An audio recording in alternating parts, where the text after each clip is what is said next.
હા તો બાળકો, આપણે લાસ્ટ વિડીયો વેલકમ સ્પીચ હતી આપણી ધોરણ 10 માટેની શરૂઆત. બાળકો, વિજ્ઞાનની અંદર શું કરશો, કેવી તૈયારીઓ કરશો.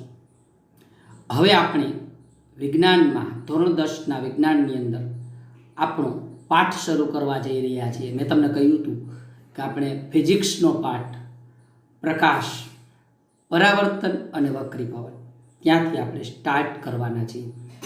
ખૂબ જ અગત્યનો 11-12 સાયન્સની અંદર પણ આગળ ખૂબ જ ઉપયોગી એવો પાઠ છે પ્રકાશ, પરાવર્તન અને વક્રીભવન. બરાબર. લાઇટ, રિફ્લેક્શન એન્ડ રિફ્રેક્શન એનું અંગ્રેજી નામ છે. Light, reflection and refraction. બરાબર. લાઇટ એટલે પ્રકાશ, રિફ્લેક્શન એટલે પરાવર્તન અને રિફ્રેક્શન એટલે વક્રીભવન. મિત્રો, આ પાઠમાં શું શીખવાના છીએ, શરૂઆતની એની રૂપરેખા તમને કહી દઉં. તમે પ્રકાશ શું છે, પ્રકાશનું સ્વરૂપ શું છે એ શીખશો. પ્રકાશનું પરાવર્તન શીખશો.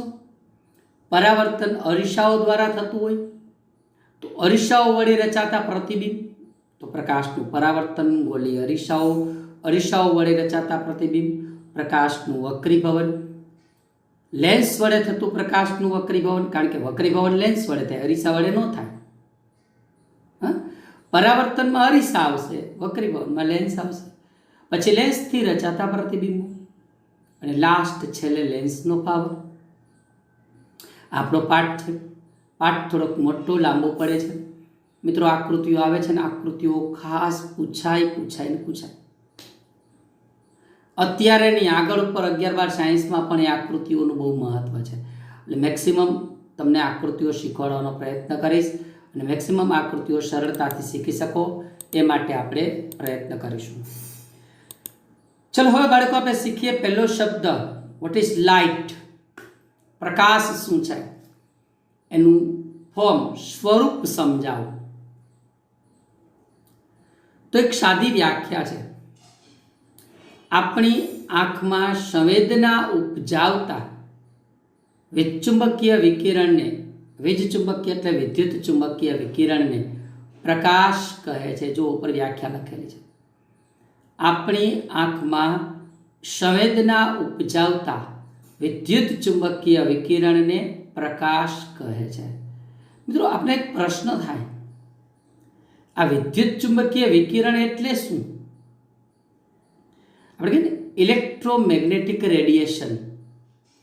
આપણે જે પારજાંબલી કિરણો, પારરક્ત તરંગો, દ્રશ્ય પ્રકાશના કિરણો, રેડિયો તરંગો, માઇક્રો તરંગો, આ બધા કોઈ પણ લાઇટનું ઉદ્ગમ હોય ને, કોઈ પણ પ્રકાશનું ઉદ્ગમ હોય ને, એટલે આ બધા જ કિરણો પ્રકાશમાંથી ઉત્સર્જિત થતા હોય છે.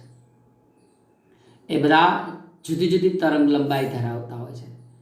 એવા વિકિરણોને વિદ્યુત ચુંબકીય વિકિરણો કહેવાય.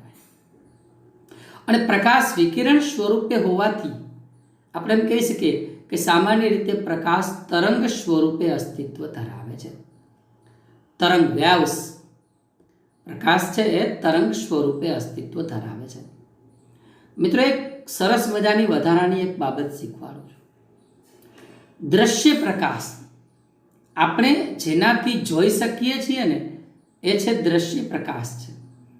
અને એ દ્રશ્ય પ્રકાશની તરંગ લંબાઈ આપી છે 4000 થી 8000 એંગસ્ટ્રોમ. એ ઉપર મીંડું છે. 1 એંગસ્ટ્રોમ એટલે 10⁻⁻10 મીટર થાય. આ સંબંધ યાદ રાખજો. 1 એંગસ્ટ્રોમ એટલે 10⁻10 મીટર. મિત્રો, એંગસ્ટ્રોમ શું છે? આપણે કેમ કે મિલીમીટર, સેન્ટીમીટર એવી રીતે એકમ છે. હવે હું તમને પ્રશ્ન પૂછું કે 4000 એંગસ્ટ્રોમ કહીએ આપણે તો કેટલા મીટર? તો 1 એંગસ્ટ્રોમ એટલે 10⁻10, તો 4000 એટલે 10⁻3. બરાબર. આટલા એંગસ્ટ્રોમ હોય તો કેટલા મીટર થાય? જવાબ લ્યો. દ્રશ્ય પ્રકાશની તરંગ લંબાઈ તો આવું થશે મિત્રો, ગણતરી કરીને 4 × 10⁻7 મીટર. તો આપણને મીટરમાં પૂછે, દ્રશ્ય પ્રકાશની તરંગ લંબાઈ મીટરમાં જણાવો, તો 4 × 10⁻7 થી 8 × 10⁻7 મીટર થાય. આ મેં તમને ગણતરી કરીને શીખવાડ્યું. દ્રશ્ય પ્રકાશની તરંગ લંબાઈ 4000 થી 8000 એંગસ્ટ્રોમ, એને મીટરમાં ફેરવવું હોય તો 4 × 10⁻7 મીટરથી 8 × 10⁻7 મીટર થાય. આ પ્રકાશ એટલે શું અને એનું સ્વરૂપ? મિત્રો, એક શબ્દ છે કે પ્રકાશ તરંગ સ્વરૂપે અસ્તિત્વ ધરાવે છે. ચલો વધુ આગળ શીખીએ કે આપણે કોઈ પણ વસ્તુને શા માટે જોઈ શકીએ છીએ, કોને લીધે વસ્તુઓ દ્રશ્યમાન થાય છે. તો તમારો જવાબ હશે પ્રકાશને લીધે વસ્તુઓ દ્રશ્યમાન થાય છે. પણ મિત્રો, ખાલી પ્રકાશને લીધે વસ્તુઓ દ્રશ્યમાન થતી નથી. હું એક એક્ઝામ્પલ આપું. રાત્રે અંધારામાં તમે કોઈ જગ્યાએ ઊભા હોય અને કોઈ ઉપરથી ટોર્ચ કરે, તમારી આંખ ઉપર ચાલુ કરે, તો સીધો આંખમાં પ્રકાશ પડે તો તમને અંધારા આવી જાય. ઘડીક વાર તો કાંઈ દેખાય નહીં. તો ભાઈ પ્રકાશ તો આવ્યો, તો કેમ નથી દેખાતું? તો કારણ સમજ પડે મારી? વસ્તુઓ દ્રશ્યમાન થાય એનું કારણ છે પ્રકાશનું પરાવર્તન થાય, કે વસ્તુ એના ઉપર પડતા પ્રકાશને પરાવર્તિત કરે છે અને પરાવર્તિત પ્રકાશ આપણી આંખમાં આવે છે, એટલે આપણને વસ્તુઓ દ્રશ્યમાન થાય છે. સમજ પડી મારી વાત? કે વસ્તુ એના પર પડતા પ્રકાશને પરાવર્તન કરે, એ પરાવર્તિત પ્રકાશ આપણી આંખમાં આવે એટલે આપણને વસ્તુ દ્રશ્યમાન થાય. ડાયરેક્ટ પ્રકાશ આપણી આંખમાં આવે તો વસ્તુ દ્રશ્યમાન ના થાય. મતલબ કે વસ્તુને દ્રશ્યમાન થવા માટે બે વસ્તુની જરૂર પડી, એક પ્રકાશ અને બીજું એનું પરાવર્તન, કોઈ સપાટી ઉપરથી પરાવર્તન. તો મિત્રો, અહીં તમને એક આકૃતિ બતાવું છું, જોઈ લો. અહીં સૂર્ય છે, સૂર્યમાંથી પ્રકાશ આવે છે, આ વસ્તુ ઉપર પડે છે, વસ્તુમાંથી પરાવર્તન પામે છે, આપણી આંખમાં આવે છે, એટલે આપણને આ ગોળાકાર વસ્તુ દ્રશ્યમાન થાય છે. ખાલી સીધા સૂર્યપ્રકાશ સામે જોજો જ અંધારા આવી જાય, ઘડીક વાર તો કાંઈ દેખાય નહીં, બરાબર? દ્રશ્યમાન થશે નહીં. એટલે માત્ર પ્રકાશને કારણે વસ્તુઓ દ્રશ્યમાન થતી નથી. કોઈ પ્રકાશ કોઈ વસ્તુ ઉપર પડે અને વસ્તુ ઉપરથી પ્રકાશ પરાવર્તન થઈને આપણી આંખમાં પડે તો આપણને વસ્તુ દ્રશ્યમાન થાય છે. ટોર્ચ લ્યો, ટોર્ચનો સીધો પ્રકાશ તમારી આંખમાં પાડો, તમને કાંઈ નહીં દેખાય, ઝાંખપ આવશે, અંધારા આવશે. પણ આ ટોર્ચનો પ્રકાશ કોઈ વસ્તુ ઉપર પડે અને વસ્તુ ઉપરથી પછી તમારી આંખમાં પડે તો તમને વસ્તુ દ્રશ્યમાન થાય છે. તો ખબર પડી વસ્તુ શેનાથી દ્રશ્યમાન થાય? તો કે વસ્તુ એના પર પડતા પ્રકાશને પરાવર્તિત કરે. આ પરાવર્તિત પ્રકાશ જ્યારે આપણી આંખ દ્વારા ગ્રહણ થાય ત્યારે આપણને એ વસ્તુ દ્રશ્યમાન થાય છે. તો આપણો જવાબ વસ્તુઓ શેનાથી દ્રશ્યમાન થાય છે. રેડી? હવે આપણે પ્રકાશ સાથે સંકળાયેલી કેટલીક ઘટનાઓ શીખીશું. પ્રકાશ સાથે કેટલીક અદ્ભુત સામાન્ય એવી ઘટનાઓ સંકળાયેલી છે. ફોર એક્ઝામ્પલ, હું એમ કહું કે પારદર્શક માધ્યમ હોય તો શું થાય? તો પ્રકાશ એમાંથી આરપાર પસાર થઈ જાય, તો એ પણ એક ઘટના છે. પ્રકાશ પસાર થઈ જાય, આરપાર પસાર થઈ જાય. તો શા માટે એવું થાય? એવું તમે આ પાઠમાં શીખવાના છો. અરીસાઓ દ્વારા પ્રતિબિંબ રચાય છે, તારાઓ ટમટમતા દેખાય છે, મેઘધનુષ્યના સુંદર રંગો આપણે જોઈ શકીએ છીએ. કોને લીધે? પ્રકાશની અદ્ભુત ઘટના, આપણે કહીએ ને પ્રકાશની લીલા અપરંપાર છે. કોઈ માધ્યમમાં પ્રકાશનું કિરણ પ્રવેશ કરે તેનું વક્રીભવન થાય, પ્રકાશનું વાંકું વળવું. તો મિત્રો, આપણો પ્રશ્ન હતો, બરાબર, પ્રકાશ સામાન્ય રીતે કેટલીક અદ્ભુત ઘટનાઓ સંકળાયેલી છે. જેમ કે પહેલું, પારદર્શક માધ્યમની આરપાર જોઈ શકાય કારણ કે એમાંથી પ્રકાશ પસાર થઈ શકે. અરીસાઓ દ્વારા પ્રતિબિંબની રચના થાય, તારાઓ ટમટમતા દેખાય, આપણી આસપાસ મેઘધનુષ્યના સુંદર રંગો જોઈ શકીએ છીએ, માધ્યમ દ્વારા પ્રકાશનું વાંકું વળવું. આ બધી જ ઘટનાઓ પ્રકાશ સાથે સંકળાયેલી ઘટના છે. ખબર પડી ગઈ? તો આપણો નેક્સ્ટ મુદ્દો એ પણ છે કે પ્રકાશ સાથે સંકળાયેલી ઘટના. તો આ ઘટનાઓ બને છે તો એના કારણો શું છે? એવું પ્રકાશમાં શું છે કે જે પારદર્શક માધ્યમની આરપાર પસાર થાય? એવું પ્રકાશમાં શું છે જે પ્રતિબિંબની રચના કરે અરીસા વડે? એવું શું છે કે જેથી આપણને મેઘધનુષ્યના સુંદર રંગો દેખાય? તો મિત્રો આપણે નેક્સ્ટ ટોપિકની અંદર એની ચર્ચા કરીશું. તો નેક્સ્ટ ટોપિકમાં પહેલા આપણે પ્રકાશના કિરણની વ્યાખ્યા લેવી છે. કોઈ નાનું પ્રકાશીય ઉદ્ગમ સ્થાન વસ્તુનું તીક્ષ્ણ પ્રતિબિંબ બનાવે છે અને આ તથ્ય પ્રકાશના સુરેખ પથને પ્રદર્શિત કરે છે. માનો કે જસ્ટ ઉદાહરણ આપો કે આ ટોર્ચ છે, આ કોઈ નાનું પ્રકાશીય ઉદ્ગમ સ્થાન છે, અહીંથી પ્રકાશ ઉત્સર્જિત થાય છે અને કોઈ અપારદર્શક વસ્તુ પર પડે છે. આ અપારદર્શક વસ્તુનું તીક્ષ્ણ પ્રતિબિંબ બનાવે છે. તો આ જે સુરેખ પથને પ્રદર્શિત કરે છે એને શું કહેવાય? કિરણ. તો મિત્રો આને પ્રકાશનું શું કહેવાય? કિરણ કહેવાય છે. ફરીથી, કોઈ નાનું પ્રકાશીય ઉદ્ગમ સ્થાન અપારદર્શક વસ્તુનું તીક્ષ્ણ પ્રતિબિંબ બનાવે છે. આ તથ્ય પ્રકાશના સુરેખ પથને પ્રદર્શિત કરે છે, જેને સામાન્ય રીતે કિરણ કહેવામાં આવે છે. હવે પ્રકાશની ઘટના, બે ઘટના તમે પ્રકાશનું પરાવર્તન અને વક્રીભવન એ તો તમે આ પાઠમાં શીખવાના જ છો, પણ એક ત્રીજી ઘટના વચ્ચે તમને પાઠ્યપુસ્તકની અંદર વધુ જાણવા જેવું એમાં એક ત્રીજી ઘટના આપી છે, એ છે પ્રકાશનું વિવર્તન. એ પણ આપણે આગળ શીખીશું. એટલે મિત્રો વિવર્તનની ઘટનામાં શું બને છે? આપણે જો કિરણની વ્યાખ્યા આપી કે ભાઈ કોઈ નાનું પ્રકાશીય ઉદ્ગમ સ્થાન કોઈ પણ અપારદર્શક વસ્તુનું તીક્ષ્ણ પ્રતિબિંબ બનાવે અને એના સુરેખ પથને પ્રદર્શિત કરે, એને આપણે કિરણ કહીએ છીએ. બરાબર? પણ વિવર્તન, હવે એક ઘટના શીખવી છે. વિવર્તન એટલે શું? જો પરાવર્તન ખબર પડી જાય, તમને વક્રીભવન ખબર પડી જાય, પાઠમાં આગળ આવશે. પણ વિવર્તન શું છે?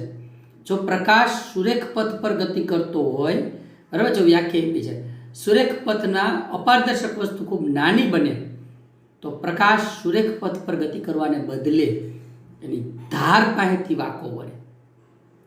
ફરીથી સમજો, વિવર્તન એટલે શું?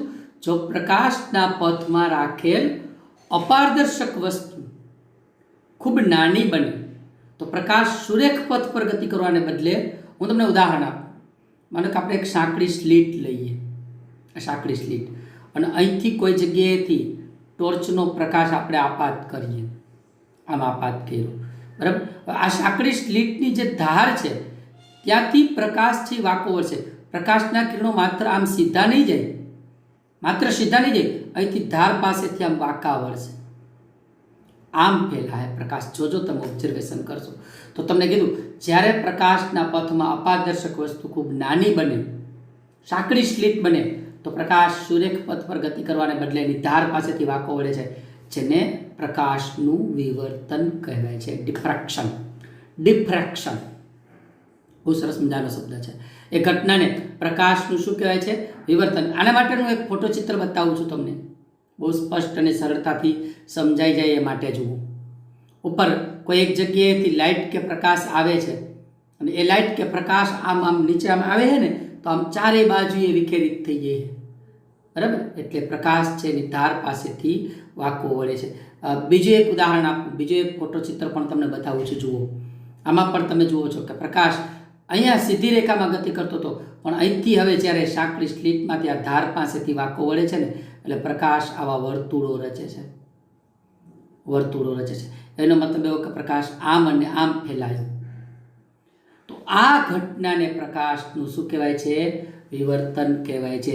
જો પ્રકાશના પથમાં રાખેલ અપારદર્શક વસ્તુ ખૂબ નાની બને તો પ્રકાશ સુરેખ પથ પર ગતિ કરવાને બદલે એની ધાર પાસેથી વાંકો વળે છે. આ ઘટનાને વિવર્તન કહેવાય. મિત્રો, વિવર્તનની ઘટના તમારે આવતી નથી, થોડીક સમજૂતીમાં જ આપેલી છે અને એટલા માટે. ચલો, બીજી એક સરસ મજાની નાનકડી વાત તમને સમજાવવા જઈ રહ્યો છું કે આપણે જનરલી એવું ગણીએ છીએ કે પ્રકાશના કિરણો, પ્રકાશ સુરેખ પથ પર ગતિ કરે છે, પ્રકાશની રેખીય વિચારધારાનો આપણે અમલ લઈએ છીએ. પણ કેટલીક ઘટનાઓ એવી બની, હમણાં તમને ઉદાહરણ આપ્યું, બરાબર, કે સાંકડી સ્લીટમાંથી જ્યારે પ્રકાશ પસાર થયો ત્યારે રેખીય ગતિ કરવાને બદલે વાંકો વળ્યો ધાર પાસેથી. તો અહીંયા તમને મુદ્દો આપ્યો છે કે આ સ્થિતિમાં પ્રકાશશાસ્ત્ર કે જેમાં રેખીય વિચારધારા મુજબ કિરણોનો ઉપયોગ કરવામાં આવે છે નિષ્ફળ જાય છે. મતલબ પ્રકાશ સુરેખ પથ ઉપર કે રેખીય ગતિ જ કરે છે એ ખ્યાલ નિષ્ફળ જાય છે. બરાબર. વિવર્તન જેવી ઘટનાઓને સમજવા માટે પ્રકાશને તરંગ સ્વરૂપે માનવામાં આવે છે. એ તો તમને મેં અગાઉ પણ કહ્યું કે પ્રકાશને કયા સ્વરૂપે માનવામાં આવે છે? પ્રકાશને તરંગ સ્વરૂપે માનવામાં આવે છે. શું કામે? વિવર્તન એવું બતાવે છે કે પ્રકાશ તરંગ સ્વરૂપે અસ્તિત્વ ધરાવે છે. પણ મિત્રો, કેટલાક વૈજ્ઞાનિકોએ, હવે આગળ સમજજો જો વ્યવસ્થિત, કેટલાક વૈજ્ઞાનિકોએ એવું પણ સૂચવ્યું કે પ્રકાશ દ્રવ્ય સાથે આંતરક્રિયા કરે છે. કોઈ પણ દ્રવ્ય સાથે પ્રકાશની આંતરક્રિયા થાય, ધૂળના રજકણો, પાણી, હવાના રજકણો, હવાના અણુઓ, એ બધા સાથે પ્રકાશની આંતરક્રિયા થાય. તો એ અભ્યાસની અંદર પ્રકાશનો તરંગ સિદ્ધાંત છે એ પર્યાપ્ત નથી. એ અભ્યાસ એવું સૂચવે છે કે પ્રકાશ કણોના પ્રવાહ સ્વરૂપે હોય છે. બરાબર. વિવર્તનની ઘટના શું સૂચવે? વિવર્તન કે પ્રકાશ તરંગ સ્વરૂપે છે. પરંતુ પ્રકાશની દ્રવ્ય સાથેની આંતરક્રિયાનો અભ્યાસ શું સૂચવે? ત્યાં તરંગ ખ્યાલ સ્પષ્ટ નથી થતો, તો ત્યાં એવું સૂચવે કે પ્રકાશ કણોના પ્રવાહ સ્વરૂપે છે. તો મિત્રો, કેટલાય વર્ષો સુધી પ્રકાશની સાચી પ્રકૃતિ વિશે મતાંતરો ચાલતા રહ્યા. કેટલાક વૈજ્ઞાનિકો એને વેવ્સ કહે છે, તરંગ સ્વરૂપ કહે છે, તો કેટલાક વૈજ્ઞાનિકો એને પાર્ટિકલ્સ કહે છે, કણ સ્વરૂપે કહે છે, કણોનો પ્રવાહ કહે છે. તો હવે સાચું શું? તો આધુનિક ક્વોન્ટમ સિદ્ધાંત અસ્તિત્વમાં આવ્યું. ક્વોન્ટમ યંત્રશાસ્ત્ર જેને કહેવાય, ક્વોન્ટમ સિદ્ધાંત, પ્રોટોન ન્યુટ્રોનની ગતિ સાથે સંકળાયેલો, બરાબર, અણુ કે પરમાણુની અંદર રહેલા ઘટક કણોની ગતિ સાથે સંકળાયેલો સિદ્ધાંત. બરાબર. તો જ્યાં સુધી પ્રકાશનો ક્વોન્ટમ સિદ્ધાંત અસ્તિત્વમાં ના આવ્યો ત્યાં સુધી પ્રકાશને ન તો તરંગ માનવામાં આવ્યું, ન તો કણ માનવામાં આવ્યું. પ્રકાશને ન તો તરંગ સ્વરૂપે સ્વીકાર્યું, ન તો કણ. પછી શું કર્યું ખબર? આ બંનેનો સમન્વય સાધવામાં આવ્યો કે હા ભાઈ, એ કેટલીક પરિસ્થિતિમાં તરંગ સ્વરૂપ છે, કેટલીક પરિસ્થિતિમાં પ્રકાશ કણોનો પ્રવાહ છે. એટલે એમ કહેવાય કે આ કણ સંબંધિત ગુણધર્મો અને તરંગ પ્રકૃતિ વચ્ચે સમન્વય સાધવામાં આવ્યો. એ સમન્વયના આધારે પ્રકાશનું સ્વરૂપ કેવું છે એ તમે આગળ 11-12 સાયન્સમાં શીખશો. તો મિત્રો, આ મુદ્દાની અંદર મારે ખાલી કહેવાની એક જ વાત હતી. પ્રકાશ તરંગ સ્વરૂપે તો અસ્તિત્વ ધરાવે જ છે. કઈ ઘટનાને આધારે? વિવર્તનની ઘટનાને આધારે. પરંતુ પ્રકાશની દ્રવ્ય સાથેની આંતરક્રિયાને કારણે પ્રકાશનો તરંગ સિદ્ધાંત બંધ બેસતો નથી. એટલે પ્રકાશને કણોના પ્રવાહ સ્વરૂપે માનવામાં આવે છે. આધુનિક ક્વોન્ટમ યંત્રશાસ્ત્રનો જે સિદ્ધાંત ન આવ્યો ત્યાં સુધી પ્રકાશ ન તો તરંગ ન તો કણ એવું માનવામાં આવતું હતું. પરંતુ હવે એને તરંગ અને કણ બંને માનવામાં આવે છે અને બંને વચ્ચેનો સમન્વય સાધવામાં આવ્યો છે. એવો આપણો આ સરસ મજાનો મુદ્દો છે. પાઠમાં આગળ વધીએ. પ્રકાશનું પરાવર્તન એટલે શું? What is reflection? એ તો સીધી વસ્તુ છે. જ્યારે કોઈ વસ્તુ પર પ્રકાશ પડે અને વસ્તુની સપાટી સાથે પ્રકાશનું અથડાઈને પાછું ફરવું એટલે પ્રકાશનું પરાવર્તન. કોઈ વસ્તુ પર પ્રકાશ આપાત કરતા વસ્તુની સપાટી પરથી પ્રકાશના પાછા ફરવાની ઘટનાને પ્રકાશનું પરાવર્તન કહેવાય. મિત્રો, પ્રકાશના બે પરાવર્તન છે, નિયમિત પરાવર્તન અને અનિયમિત પરાવર્તન. રેગ્યુલર રિફ્લેક્શન, ઇરેગ્યુલર રિફ્લેક્શન, બરાબર, જેને ડિફ્યુઝ પણ કહેવાય. તો ફરીથી ચાલો, કોઈ વસ્તુ પર પ્રકાશ આપાત કરતા વસ્તુની સપાટી પરથી પ્રકાશના પાછા ફેંકાવાની ઘટનાને પ્રકાશનું પરાવર્તન કહેવાય. પરાવર્તનના બે પ્રકારો છે, નિયમિત પરાવર્તન અને અનિયમિત પરાવર્તન. બરાબર. હવે આપણે મિત્રો છે ને આ નિયમિત અનિયમિત પરાવર્તન આકૃતિ સાથે શીખીશું. ધોરણ 8માં આવી ગયું છે. નવનીતમાં આપેલું છે, સ્માર્ટ બુકમાં નથી આપેલું, અને લખી લેવું, પાકી બુકમાં ઉતારો. ચાલો, આપણો પ્રશ્ન છે, નિયમિત અને અનિયમિત પરાવર્તન આકૃતિ દોરી સમજાવો. ચાલો, એવું સમજો, જ્યારે કોઈ પ્રકાશનું કિરણ સમતલ લીસી સપાટી ઉપર આપાત થાય, સમજી લે આ લીસી સપાટી છે અને પ્રકાશના સમાંતર કિરણો આવી લીસી સપાટી ઉપર આપાત થાય, બરાબર, ત્યારે એ ચોક્કસ દિશામાં જ પરાવર્તન પામે છે. એ પ્રકાશના કિરણો છે એ ચોક્કસ દિશામાં જ પરાવર્તન પામે. એટલે કે જ્યારે પ્રકાશના સમાંતર કિરણો લીસી સપાટી પર આપાત થાય ત્યારે પરાવર્તિત કિરણો ચોક્કસ દિશામાં અને સમાંતર પરાવર્તન પામે છે. આવા પરાવર્તનને શું કહેવાય છે?